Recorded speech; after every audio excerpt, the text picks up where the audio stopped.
It began with a whisper, a sound so faint it was almost nothing. The signal arrived without warning. It traveled across an impossible void. The first person to notice was a junior technician. He was on the night shift in a lonely outpost. He was supposed to be watching for solar flares. Instead, he was mostly trying to stay awake. A good cup of coffee was his closest ally. An anomaly appeared on his screen, a perfect, repeating pattern. It was not cosmic noise. It was not a pulsar. It was too clean, too deliberate. He followed his training. He flagged the signal for review. Then he went back to his coffee. He had no idea he had just changed the world. The signal was a ghost. It had traveled for longer than humanity had existed. It came from a place so far away the light itself was ancient. A place your star map said was empty. A perfect, starless black. Top experts were called in. They argued for weeks. It must be a malfunction. It must be a natural phenomenon we do not understand. No one wanted to believe it was real. Reality is often much stranger than you think. But the signal did not stop. It was a patient, endless broadcast. And the message it carried was astounding. It was a mathematical proof. A beautiful, elegant, complex equation. It proved theories your best minds only dreamed of. It was a key that unlocked a new understanding of everything. It showed the relationship between gravity and light. It explained the fabric of space-time itself. It was the master blueprint of the universe, all sent in a single, silent message. There was no threat in it, no demand. It was simply a gift. A gift from an intelligence so vast it was beyond your grasp. They had solved the puzzle of existence, and they had left the answer key lying around for someone to find. Humanity was not alone. That much was certain. But who sent the message, and why? The greatest minds on Earth and all her colonies debated. They had no answers, only more questions. The signal was a beacon, an invitation to a conversation that started billions of years ago. A conversation you were impossibly late for. You remember seeing the proof on a public screen. The equations flowed like a river of light. You did not understand the math. Not completely. But you understood the meaning. You felt it in your bones, a sense of wonder, a feeling of destiny unfolding. That night, you looked up at the stars. They seemed different now, less lonely, more mysterious. They were no longer just distant lights. They were destinations. And you knew, with a certainty that chilled your soul, that you had to go. You had to find the source of that beautiful, silent song. Your world changed in a heartbeat. The discovery united everyone. Old conflicts seemed small. Petty squabbles faded into irrelevance. Humanity had a new purpose, a shared destination, to reach for the source of the signal. It was the greatest undertaking in history. Every resource was diverted. The best engineers were gathered, the brightest minds put to the task. They were to build a ship capable of an impossible journey, a vessel to cross the silent, starless void. They called her the Aurora. She was not built for war. She was not built for conquest. She was a vessel of pure exploration, a needle designed to be threaded through the cosmos. She was the single greatest achievement of your people, a testament to what you could do when you worked together. And you were chosen. You never asked for it. You were a linguist, a historian, someone who studied the stories of the past. But the selection committee saw something in you, a unique blend of logic and empathy, an ability to see the bigger picture. Or maybe you just tested well on their weirdly specific exams. They told you the fate of everyone rested on your shoulders. No pressure, of course. just the entirety of human existence. You were to be the voice of your species, the first contact with an intelligence beyond your wildest dreams. You were to become an ambassador of the Aurora realm. You trained for years. You learned star science and navigation. You studied theories of first contact. You prepared for every possible scenario, from a joyous meeting of minds to a swift and silent annihilation. You became as ready as any human could be. The day of your departure was a global event. Everyone watched. They saw the Aurora ascend in a pillar of fire, a silver teardrop rising toward the heavens. You felt the immense power of the engines, a vibration that shook you to your core. It was the feeling of a world's hope pushing you forward. The journey was long. Years folded into one another. The crew became your family. You shared stories. You shared fears. You watched the stars blur into streaks of light. The universe outside your window was a smear of impossible colors. You were traveling faster than light, tearing a hole through reality itself. You passed nebulae like glowing ghosts. You saw star systems born and dying. You witnessed the grand, silent dance of the cosmos. It was more beautiful than any poem, more profound than any scripture. You were a tiny spark in an endless, majestic ocean. Sometimes you felt a profound loneliness.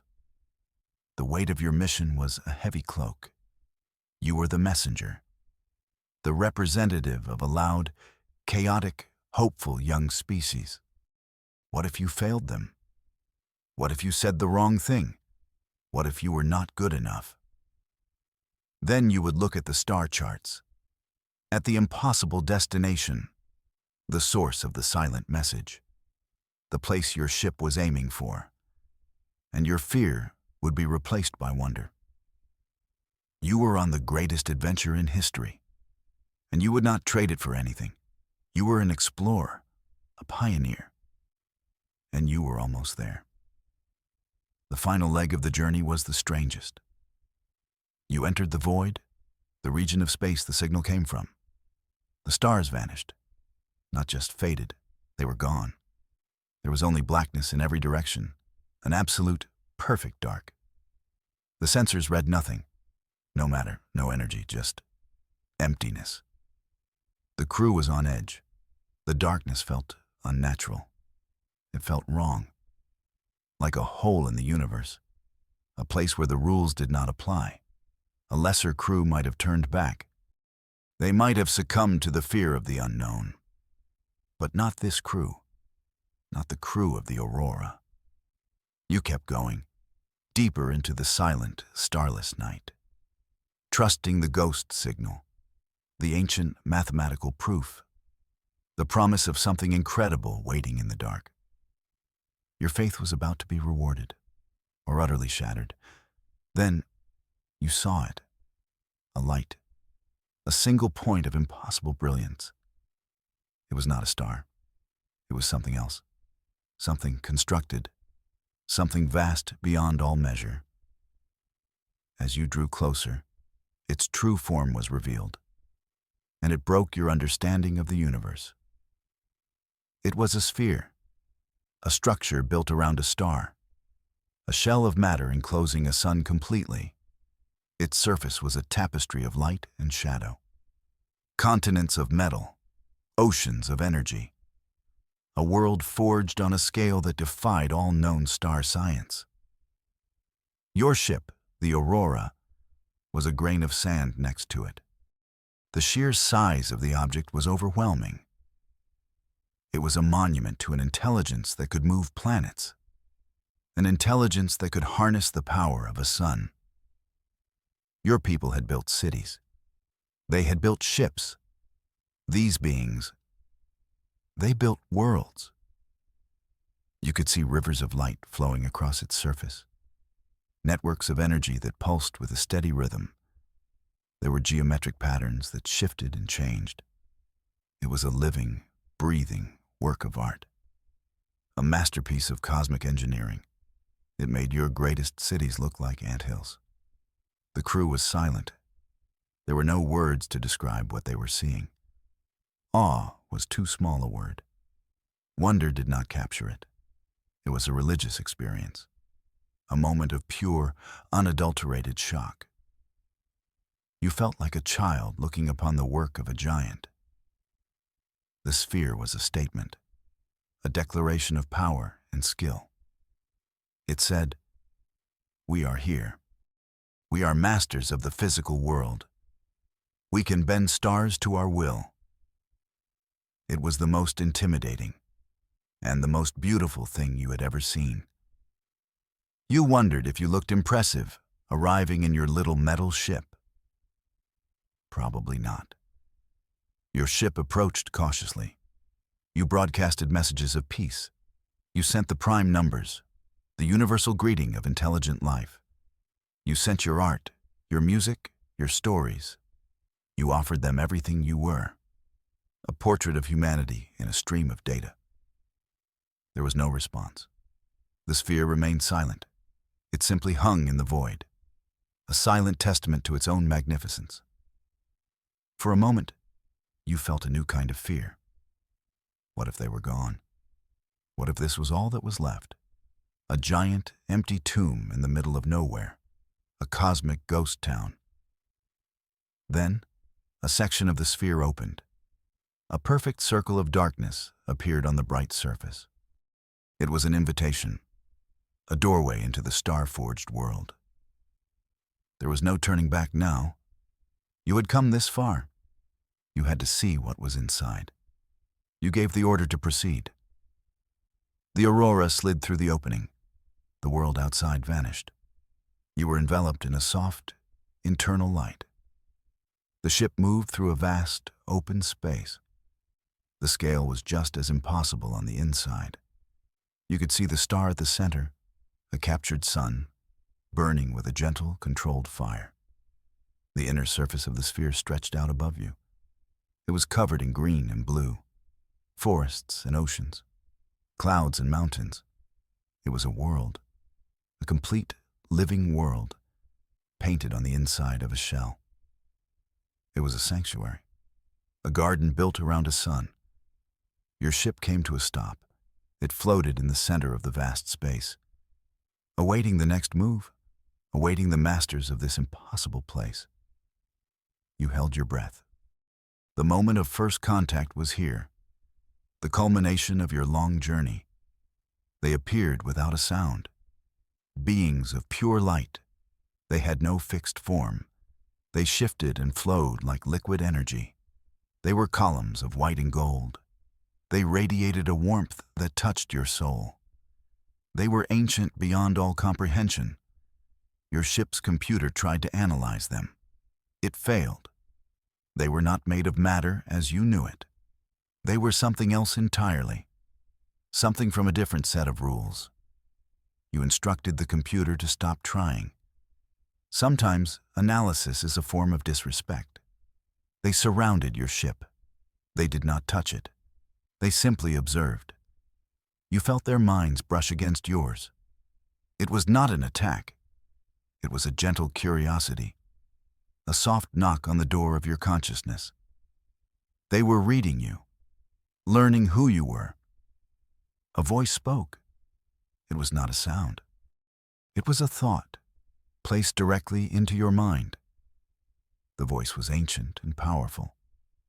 It resonated with the wisdom of ages. It was the sound of 1,000 calm voices speaking as one. "You have come far," the voice said. "You have answered the silent message. You are the first to do so in a very long time. You tried to speak. Your mouth was dry. The words caught in your throat. This was it. The moment you had trained for. The reason you had crossed the galaxy. You gathered your courage. You opened your mind. You offered them a greeting in return. We are the people of Earth," you projected. "We come in peace. We came to learn." It sounded so simple, so small, like a child's whisper in a vast cathedral. The beings of light seemed to consider this.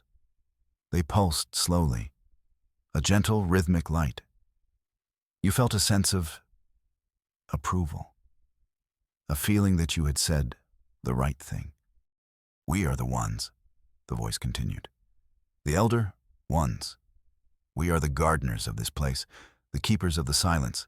The elder ones." The name felt right. It fit their ancient, powerful presence. You tried to understand what they meant. Keepers of the silence? What silence? The silence of the empty space outside? They answered your unspoken question. "The great silence," the voice said. The thought was tinged with a deep, cosmic sadness. The silence of a galaxy swept clean. They offered you a vision. They did not ask for permission. They simply opened a window in your mind. The vision was not a memory. It was a direct experience. You were there, billions of years in the past, witnessing the end of an era. You saw a galaxy teeming with life. Worlds beyond number were filled with beings of all forms. There were empires built on starlight, civilizations that had mastered energy and matter. The galaxy was a symphony of 1 billion different voices, a vibrant, chaotic, beautiful chorus. It was a golden age, a time of discovery and creation. Life in all its forms flourished. It was everything you had ever hoped the universe would be. Full of wonder, full of others to talk to, full of new ideas. Then, the force arrived. It came from outside the galaxy, a wave of something that was not life and not death. It was an unmaking, a force of pure negation. It moved faster than light.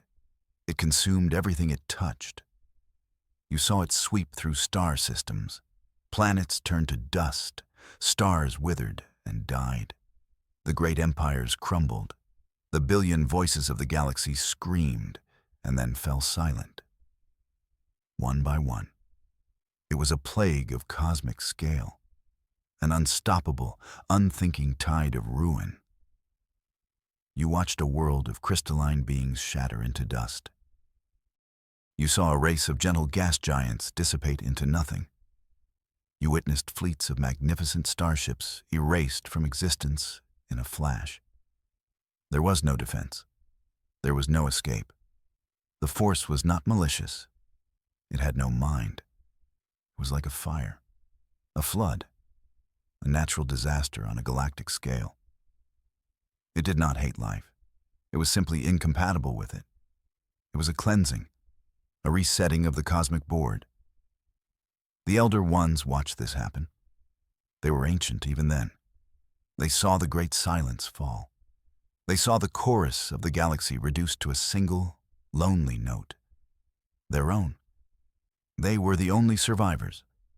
Their nature as beings of light had somehow protected them. The vision ended. You were back in your ship.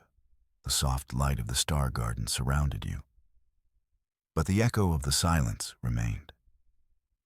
The memory of 1 billion dead worlds was now a part of you. You felt a grief so profound, it was a physical weight. You understood now. The empty space, the starless void, was not natural. It was a scar, the remnant of the great unmaking, a wound in the fabric of the universe. The Elder Ones lived inside this scar, inside this monument to a lost age. We could not stop it. The voice of the Elder Ones echoed in your mind. We could only endure. We could only watch as the galaxy was sterilized. We became the keepers of its memory. You looked around at the impossible world they had built.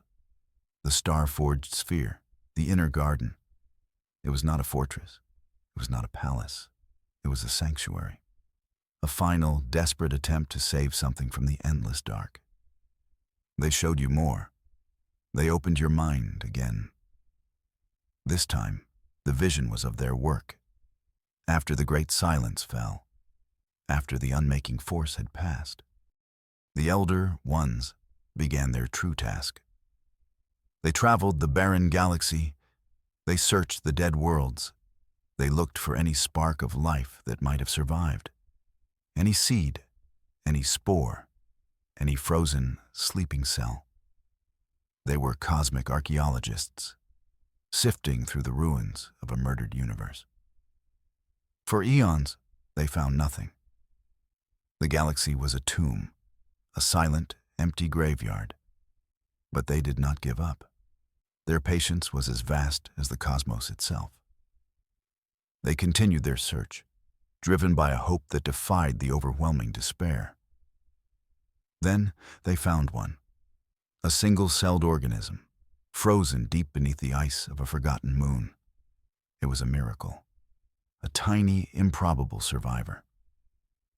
The first note in a new song, the Elder Ones treated it with more care than you could imagine. They brought it here, to their star-forged world. They nurtured it. They gave it a place to grow. They built an entire ecosystem just for that one tiny life form.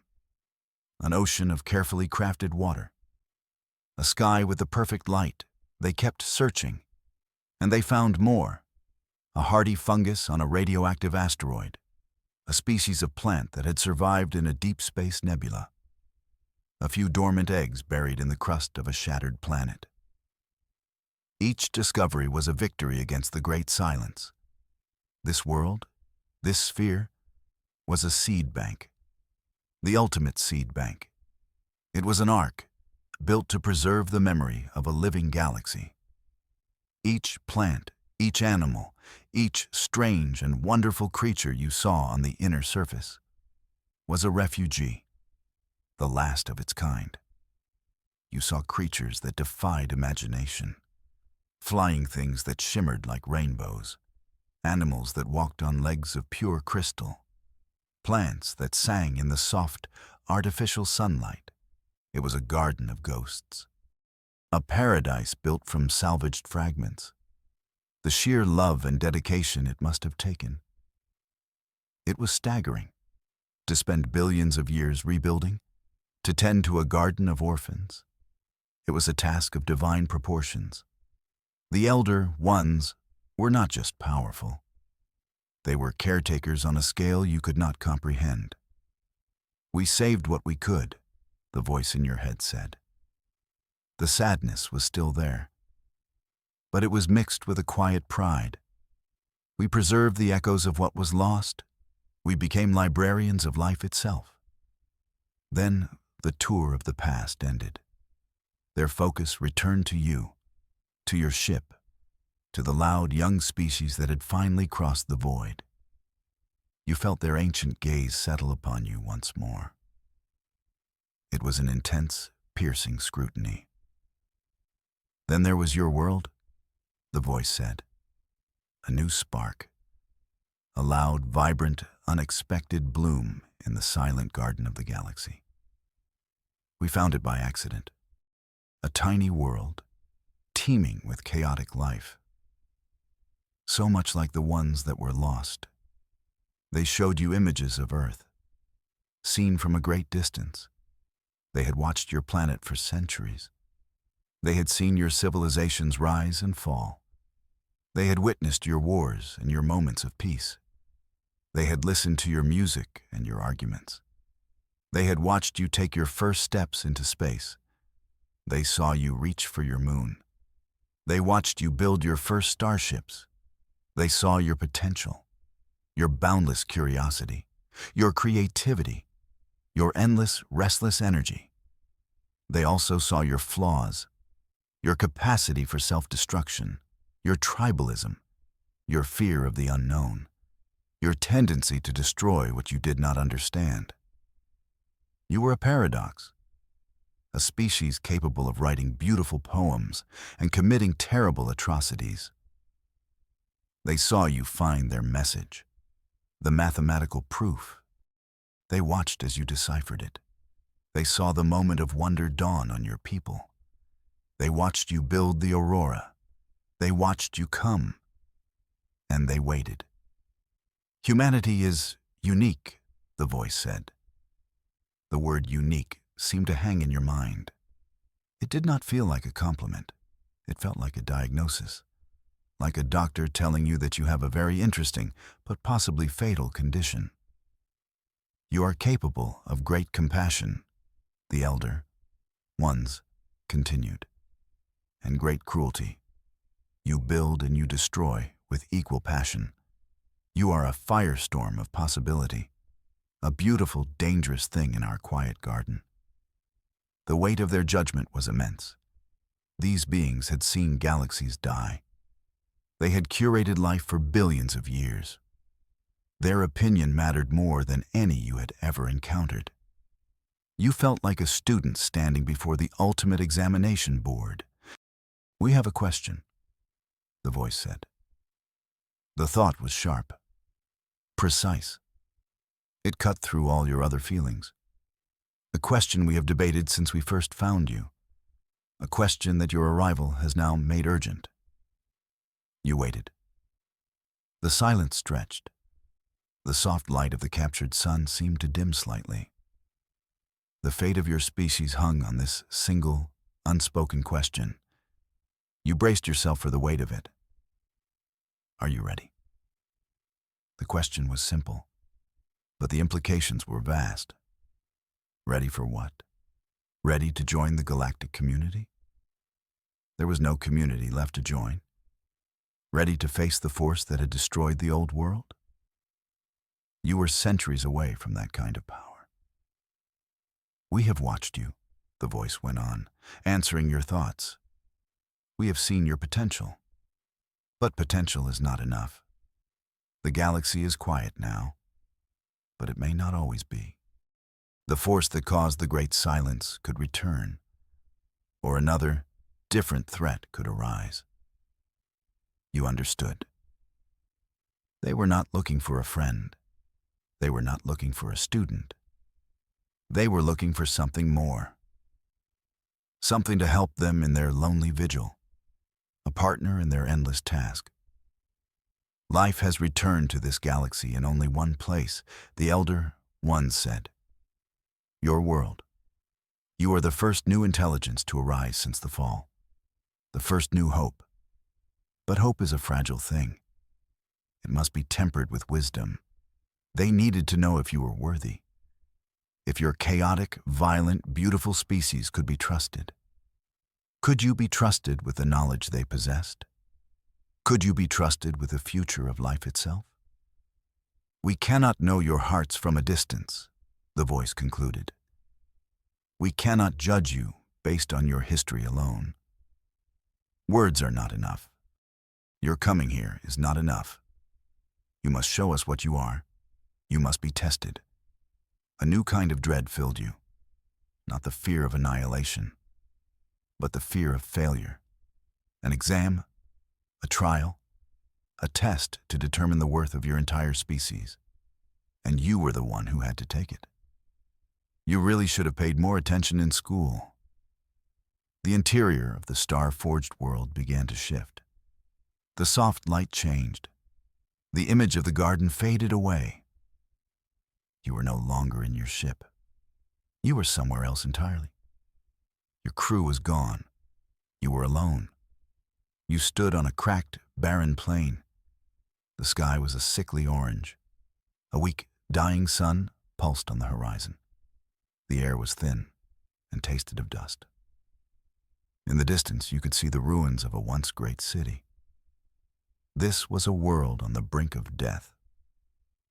"This is the first trial," the voice of the Elder Ones echoed in your mind. It was no longer a chorus.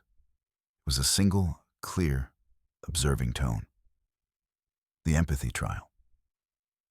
This world is a simulation, a reconstruction of a planet we failed to save. You felt the gritty dust under your boots. You felt the chill of the thin air. It did not feel like a simulation. It felt completely real. Every sensation was perfect. The despair of this place was a palpable thing. "The people of this world are dying," the voice explained. "Their sun is failing. Their resources are gone. They are facing extinction. There are two factions left. Both are desperate. Both believe they have the only solution. You saw them then. Two groups of survivors, huddled in the ruins. They were humanoid, but frail. Their large eyes were full of fear and suspicion. They looked at you with a mixture of hope and terror. A strange being appearing from nowhere. One faction wishes to use their last remaining energy to build a fleet of escape pods, the voice stated. They will abandon the weak. They will save only the strongest and the brightest. They hope to find a new home among the stars, a harsh but practical choice. The other faction wishes to build a great shield, a device to protect their last city from the dying sun. They believe they can ride out the storm. They will save everyone they can. But their science is uncertain. The shield might fail, dooming them all. A compassionate but risky choice. You looked at the two groups. The pragmatic survivors, ready to sacrifice the few for the many. The hopeful idealists, ready to risk everything for a chance to save everyone. Neither was evil. Both were just trying to survive. There is not enough energy for both plans, the voice of the one said. They have come to you for a decision. You are a stranger, an outside observer. They will trust your judgment. Your choice will determine their fate. This was the test. A classic, horrible problem. The needs of the many versus the needs of the few. There was no easy answer, no perfect solution. Any choice you made would lead to suffering. You walked toward the survivors. They parted to let you pass. Their desperate eyes followed you. You were their last hope, their judge, their savior or their executioner. You felt the immense weight of their trust. You spoke with the leaders of each faction. The leader of the escape pod faction was a soldier, a woman with a hard, scarred face. She showed you their plans, the cold, brutal math of survival. She argued that saving a part of their people was better than losing them all. It was a painful but logical argument. The leader of the SHIELD faction was a scientist, an old man with kind, tired eyes. He showed you his calculations, the complex theories behind the shield. He admitted there were risks, but he could not bear the thought of leaving anyone behind. He argued that the purpose of a civilization was to protect its most vulnerable. You spent what felt like days in the simulation. You walked among the people. You saw their children. You heard their stories. You saw their art.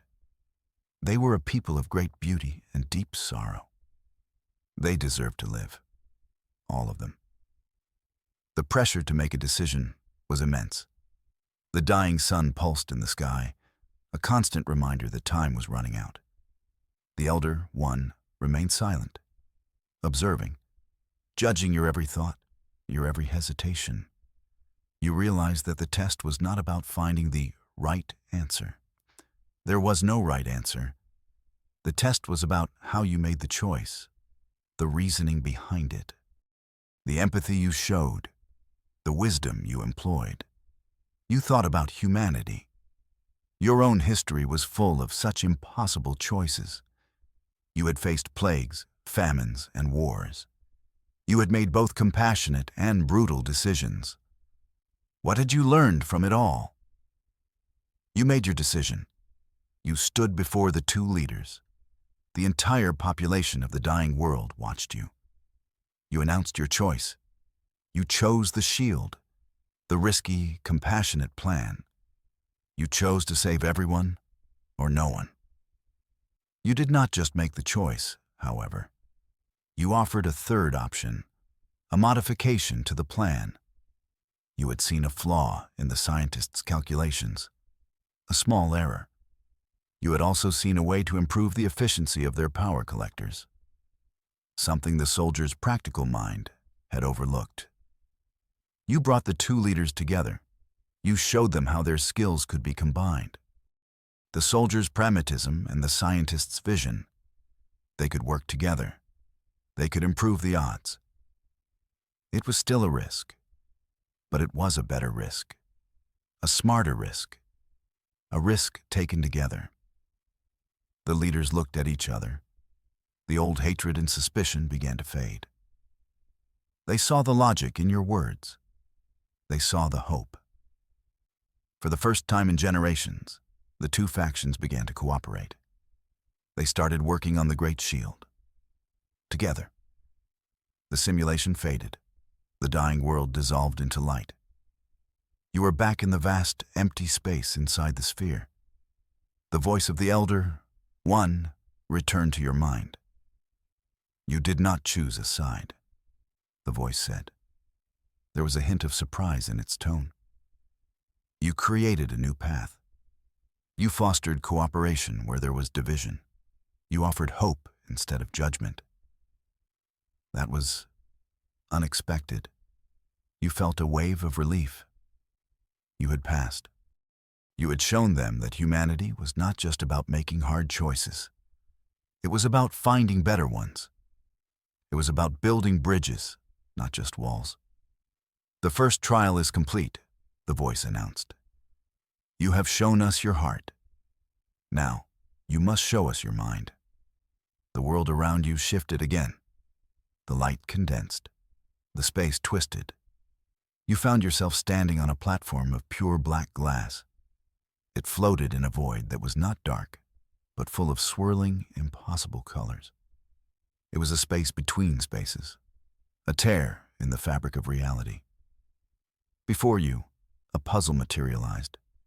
It was a complex, three-dimensional lattice of light. It hummed with a quiet power. At its center was a tiny, flickering star. It looked like a miniature sun, trapped in a cage of light. This is the logic trial, the voice of the One declared. This is a dimensional lock, a puzzle created by a species long since vanished. We have never been able to solve it. Our minds do not work in this way. You looked at the puzzle. It made your head hurt just to look at it. It seemed to exist in more than 3 dimensions at once. Its shape shifted and changed depending on how you looked at it. It was a knot of pure, multidimensional geometry. The star at the center of the puzzle is unstable, the voice explained. The lock is the only thing containing it. In the real world, this star is the heart of a young solar system. A system where life is just beginning to form on a small, blue planet. Your blood ran cold. The stakes were real. This was not just a mental exercise. The fate of a star system hung in the balance. The fate of a world that could one day be like Earth. The lock is failing, the voice continued. The energy that powers it is fading. When it fails, the star will go supernova. It will destroy everything in its system. It will sterilize that small blue world. You must solve the puzzle. You must open the lock and stabilize the star before it is too late. You felt a surge of adrenaline. This was a different kind of pressure. Not the weight of empathy, but the cold, sharp demand of logic. You had a limited time, a complex problem, and a catastrophic consequence for failure. This was a Tuesday morning for most engineers you knew. You approached the puzzle. As you got closer, you could see its inner workings, rings of light that rotated in opposite directions, energy conduits that pulsed in complex sequences. It was like the inside of a divine watch. Beautiful, intricate, and utterly baffling. You tried to touch it. Your hand passed through the light. You could not manipulate it directly. This was a puzzle for the mind. You had to understand its logic. You had to see the pattern in the chaos. The Elder One offered no help. It simply observed. Its presence was a silent clock, ticking down the seconds until disaster. You closed your eyes. You shut out the swirling, distracting colors of the void. You focused on the image of the puzzle in your mind. You thought about the first message, the mathematical proof, It was a gift of pure logic, a key to understanding the universe. Perhaps this was related. Perhaps the same kind of thinking was required. You began to break the puzzle down. You ignored its impossible shape. You focused on the patterns, the sequences of light, the rhythm of the pulses. It was a machine. And every machine has rules. It has an operating system. You just had to figure it out. You noticed that the puzzle responded to your thoughts. When you focused on a specific ring, it would glow brighter. When you thought about a sequence, the pulses would change their rhythm.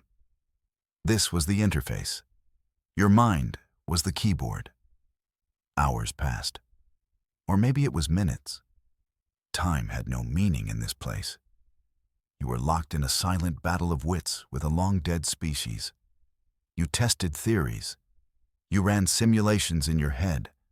You failed again and again. With each failure, the tiny star in the center of the puzzle grew brighter, more unstable. The hum of the lock grew louder, more strained. The pressure was immense. The fate of a nascent world rested on your ability to solve a riddle. You were about to give up. You thought it was impossible. Your human mind was too limited, too linear. You could not grasp the multidimensional logic. You were going to fail. An entire world would die because you were not smart enough. Then, you remembered one of the jokes from your training. A silly little rhyme about thinking outside the box. What if the problem was not the puzzle itself? What if the problem was your perception of it? You had been trying to solve it as a three-dimensional object. You had been trying to apply the logic of your world. But the puzzle was not from your world. It was from a place between spaces. It required a different kind of thinking. You stopped trying to solve it. Instead, you tried to listen to it, to feel its logic, to understand its purpose. You did not try to force a solution. You let the solution come to you. You opened your mind not just to the puzzle, but to the space around it. And then you saw it. It was so simple, so elegant. It had been staring you in the face the entire time. The puzzle was not a cage. It was a musical instrument. The rings were not locks. They were strings. The pulses were not energy conduits. They were a rhythm. The puzzle was a song that was being played incorrectly. The instability of the star was a dissonance, a wrong note in the cosmic harmony. To solve the puzzle, you did not need to open a lock. You needed to finish the song. You focused your mind. You pictured the correct harmony, the right rhythm. You played the puzzle with your thoughts. You moved the rings of light. You adjusted the rhythm of the pulses. You turned the discordant noise into a beautiful, complex chord. The puzzle responded. The humming softened. The harsh light grew calm. The entire lattice began to vibrate with a new, stable energy. It resonated with the harmony you had created in your mind. The tiny star at the center stopped flickering. It burned with a steady, peaceful light. The supernova was averted. The lock was not opened. It was retuned. The system was safe. The small, blue world would have its chance to grow. The puzzle faded. The swirling void dissolved. You were standing alone again, in the quiet, soft light of the star-forged world. You had done it. You had passed the second trial. Incredible, the voice of the elder, one, said. The word was filled with genuine astonishment. You solved it. You understood. You found the harmony we could not hear. Your mind is different. It is not just logical, it is creative. You felt a surge of pride, not just for yourself, but for your species. Humanity's strange, chaotic, artistic way of thinking had been the key. Your ability to see a puzzle as a poem, a machine as a song, it was one of your greatest strengths. 2 trials are complete, the voice announced. You have shown us your heart. You have shown us your mind. Now, there is one final test, the most difficult of all. A cold feeling washed over you. Harder than the first two? What could be harder than choosing who lives and who dies? Or saving a world with a thought? We have seen your compassion and your intellect, the one continued. But the galaxy is not always a place for compassion or intellect. Sometimes it is a place of conflict, a place of violence. We must know how you act when faced with an unstoppable foe.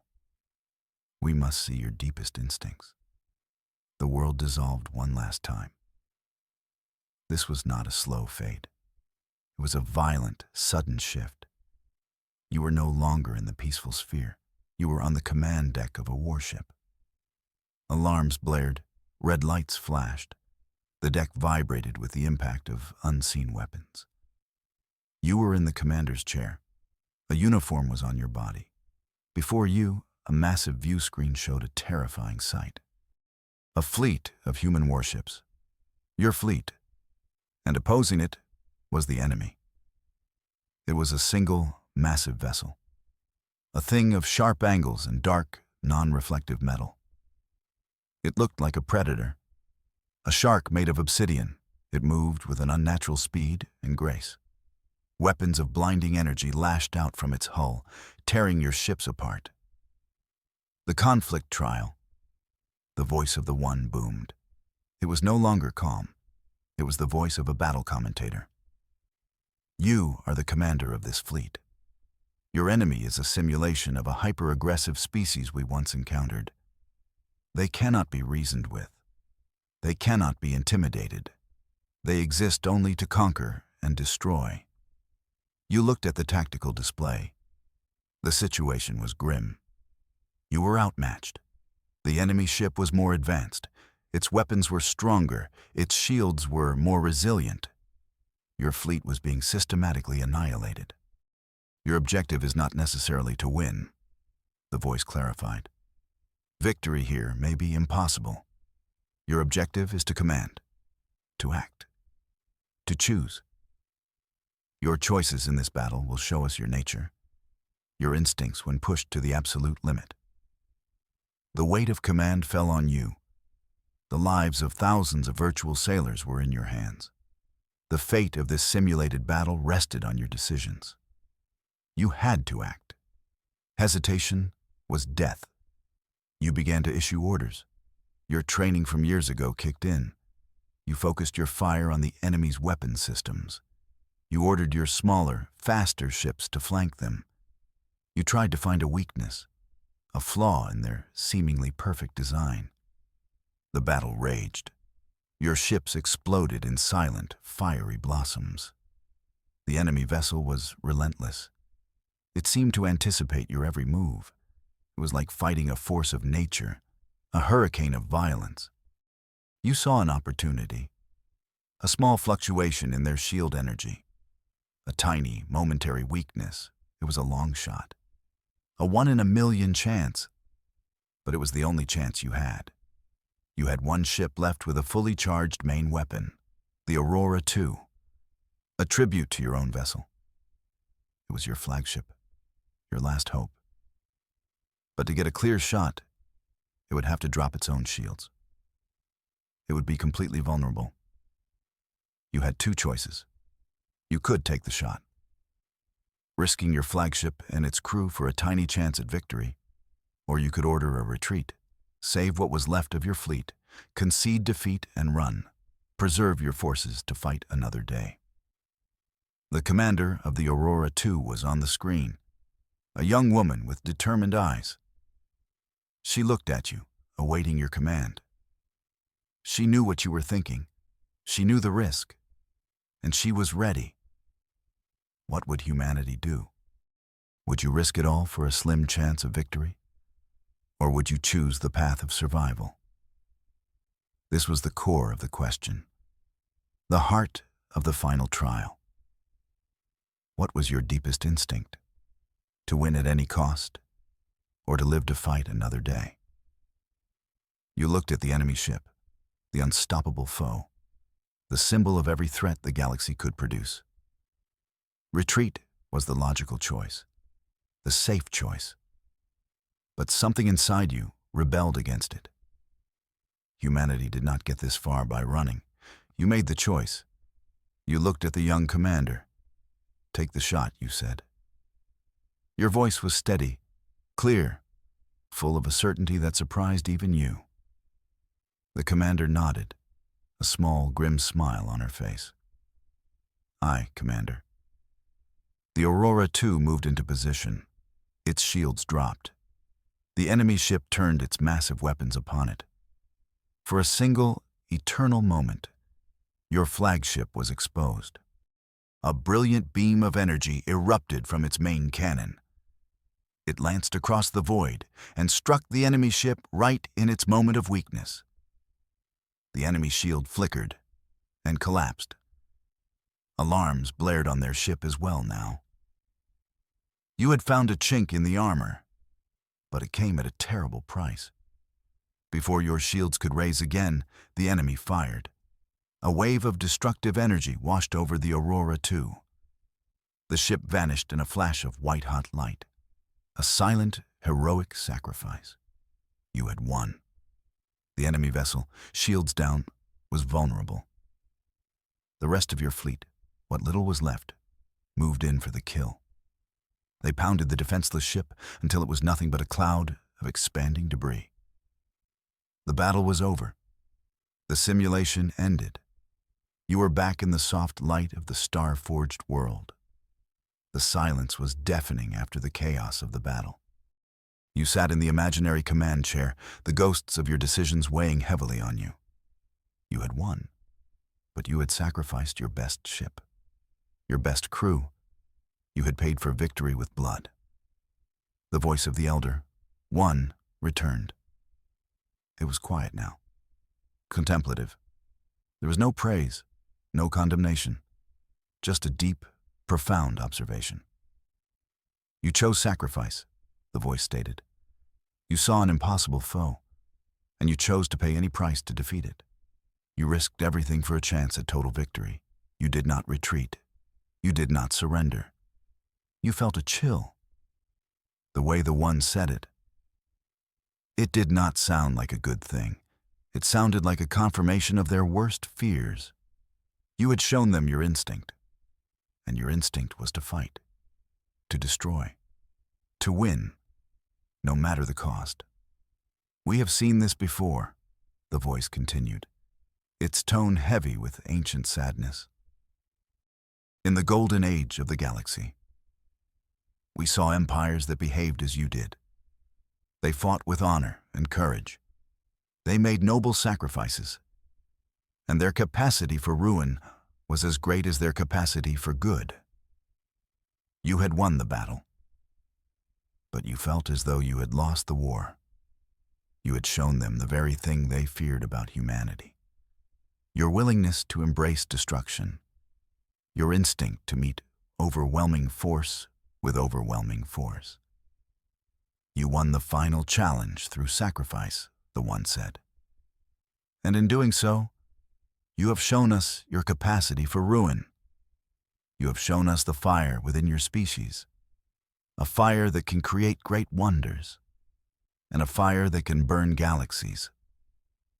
The trial was over. You had shown them your heart, your mind, and your soul. You had answered their questions, and now you had to face the consequences, the judgment of beings who had seen it all before, beings who had watched fires like yours consume the stars. A new space formed around you, not a simulation, but a real place within the sphere, a vast chamber of light. You stood on a crystal platform, and before you, gathered in a silent circle, were the elder ones. Not one, but hundreds of them, columns of pure, shimmering energy. The Council of Light. Their combined presence was overwhelming. The sheer weight of their age and wisdom was a physical force. You felt like a single, flickering candle in a room full of suns. They had witnessed your trials. They had seen your choices, and now they would deliberate your future. They did not speak in your mind. They communed with each other in a silent language of shifting light and energy. Colors flowed between them. Patterns formed and dissolved. It was a conversation on a level you could not comprehend. A debate about the fate of humanity. You watched them. You waited. The silence was absolute. You had no way of knowing what they were thinking. Were they impressed by your compassion, by your creativity, or were they terrified by your violent instincts? You had given them a very mixed message, a perfect portrait of your paradoxical species. The deliberation lasted for what felt like an eternity. You stood alone under the silent gaze of the ancient council. You thought about your world, about all the people you represented, their hopes, their dreams, their flaws. You had done your best to show the Elder Ones the truth of what you were. Finally, the silent conversation ceased. The flowing lights stilled. The hundreds of beings turned their focus to you. A single voice, the chorus of them all, entered your mind. It was the same voice as before, the voice of your guide, your examiner, your judge. "We have reached a decision," the voice said. The tone was impossible to read. It was not angry. It was not pleased. It was simply final. Your species is a paradox we cannot solve. You are both hope and despair, creation and destruction, bound together in a single, chaotic form. You braced yourself. This was it. The verdict. The judgment that would echo for eternity. Would they quarantine you? Send you back to Earth with a warning to never return? Or would they decide you were a threat too great to be allowed to exist?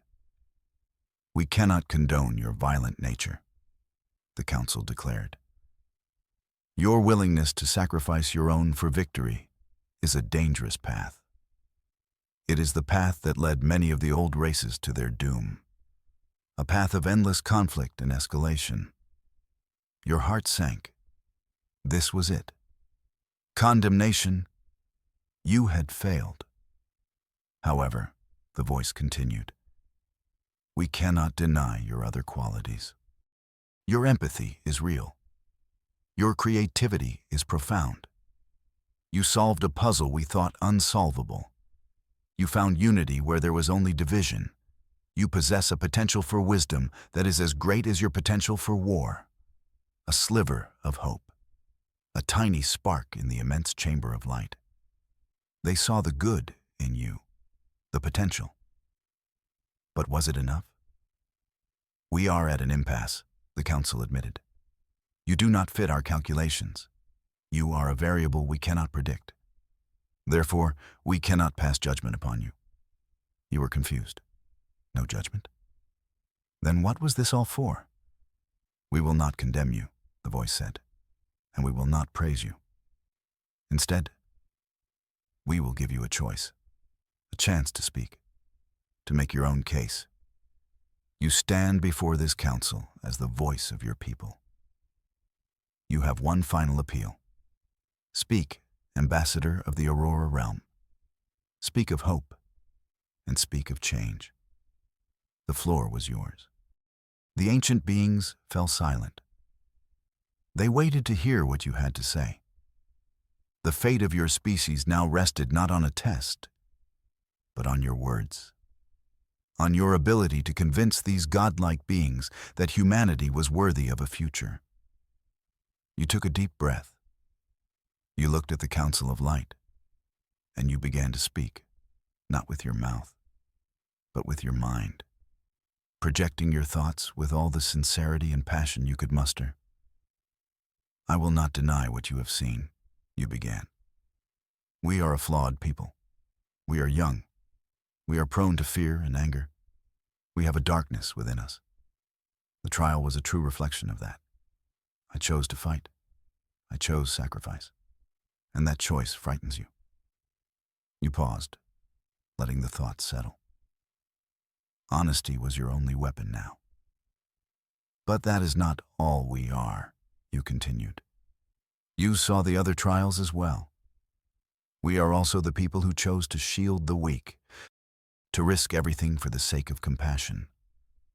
We are the people who heard a song in a silent puzzle, who found harmony in a knot of logic.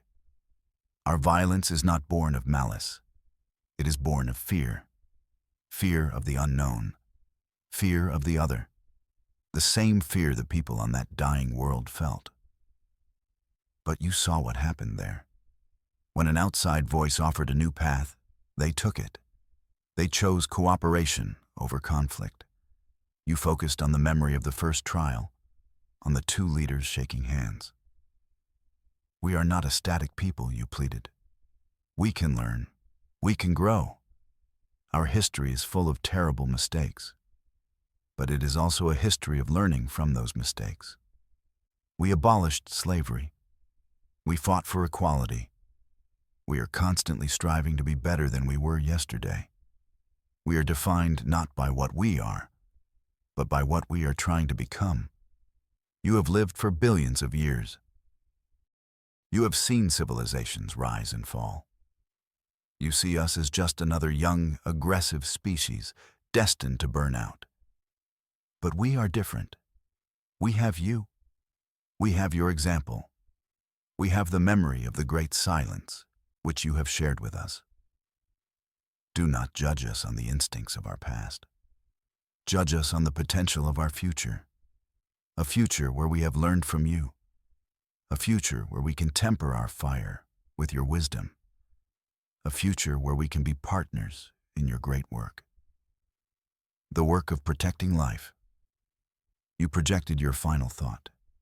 A simple, powerful plea. Do not give up on us, you said. Give us a chance to prove we can change. A chance to become the people we were meant to be. You fell silent. You had said everything you could. You had laid the heart of humanity bare before the council. There was nothing left to do but wait for their final decision. The light beings communed once more. A silent, swift exchange. Then, the single voice returned. Your words have resonance, the council said. You speak of change, of growth. This is a concept we have not considered deeply. We have endured, we have preserved, we have not changed. You have made your appeal, and we have heard it. We will not judge your past.